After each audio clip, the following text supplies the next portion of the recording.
এরপরে সপ্তম দিবসে একটা সুন্দর নাম রাখতে হবে। আমাদের বর্তমান অনেক নামের মধ্যে সেরেক আছে। আবুল কালাম নাম আছে, আবুল কালাম। আপনাদের এদিকে মনে হয় নাই? আছে। আবুল কালাম মানে হলো বাছাল, যে কথা বেশি কয়, খালি কথা কয়, দরকারেও কথা বলে, বিনা দরকারেও কথা বলে। এদেরকে আরবি ভাষায় বলে আবুল কালাম। কিন্তু আমাদের দেশে এটা কত জনপ্রিয় নাম, কত ভাইয়ের নাম আছে আবুল কালাম, আছে না? জানা না, অর্থ জানা না, নাম রেখে দিচ্ছে, মানে অর্থহীন শব্দ দিয়ে নাম রাখতেছে। অসংখ্য সেরেকি নাম। নূর মোহাম্মদ সেরেকি নাম, নূর আহমদ সেরেকি নাম, তারপরে গোলাম মুস্তফা সেরেকি নাম, তারপরে আপনার গোলাম আহমদ সেরেকি নাম, এরকম মোহাম্মদের গোলাম, আহমদের গোলাম, তারপরে অমুকের গোলাম, বিভিন্ন জনের গোলাম, অসংখ্য এরকম নাম। তারপর শাহজাহান, সমগ্র জাহানের বাদশা। সমগ্র জাহানের বাদশা কে?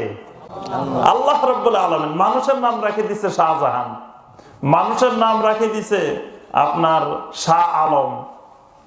এগুলা সব সেরেকি নাম, অসংখ্য সেরেকি নাম। খেয়াল করি না আমরা এগুলা নামগুলো যে রেখে দিচ্ছি। আল্লাহ রাসূল সাল্লাল্লাহু আলাইহি ওয়াসাল্লাম বলেন, ইন্নাকুম তুদআউনা ইয়াওমাল কিয়ামাতি বিআসমাইকুম ওয়া বিআসমাই আবাইকুম ফাআহসিনু আসমাআকুম। আমার উম্মতরা কিয়ামতের দিন তোমাদেরকে তোমাদের নামে, তোমাদের বাবাদের নামে ডাকা হবে। সুতরাং তোমাদের নামগুলো সুন্দর সুন্দর নাম রাখো। নাম রাখার আগে একটু ওলামায়ে কেরামদের সাথে বুঝে নেবেন যে নামটা ঠিক আছে কিনা, কোনো শিরক আছে কিনা, অর্থহীন কিনা, এটা অর্থবোধক নাম কিনা। আবার কোরআনে থাকতে হবে, এটা জরুরি বিষয় না। বর্তমানে আরেক প্রবণতা আছে, কোরআন তেলাওয়াত করতে গেছে, নাম একটা পাইছে, রাখে দিছে। তো কোরআনে তো ফেরাউনও আছে, কোরআনে ইবলিসও আছে, কোরআনে আবুল আহাবও আছে, আছে না? তাইলে কি কোরআনে পাইলেই রেখে দিবে?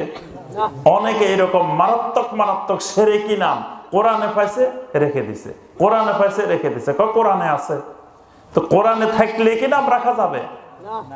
এটা অর্থবোধক নাম হতে হবে। শর্ত হলো এটা অর্থবোধক এবং ইসলামী কালচারের সাথে, সংস্কৃতির সাথে মিল থাকতে হবে। বিজাতীয় কালচারের সাথে মিল হইলে হবে না। বাংলা ভাষায় নাম রাখা হারাম না, কিন্তু বাংলা ভাষায় নাম রাখাটা ইসলামী কালচার না।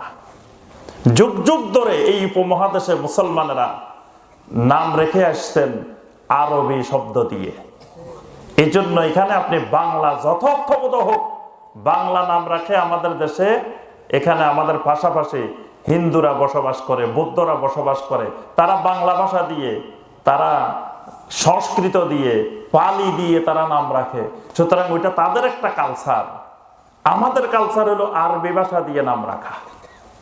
এই জন্য আমাদেরকে ইংলিশ দিয়ে, ওই বাংলা দিয়ে, এগুলো দিয়ে নাম রাখাটা যাবে না।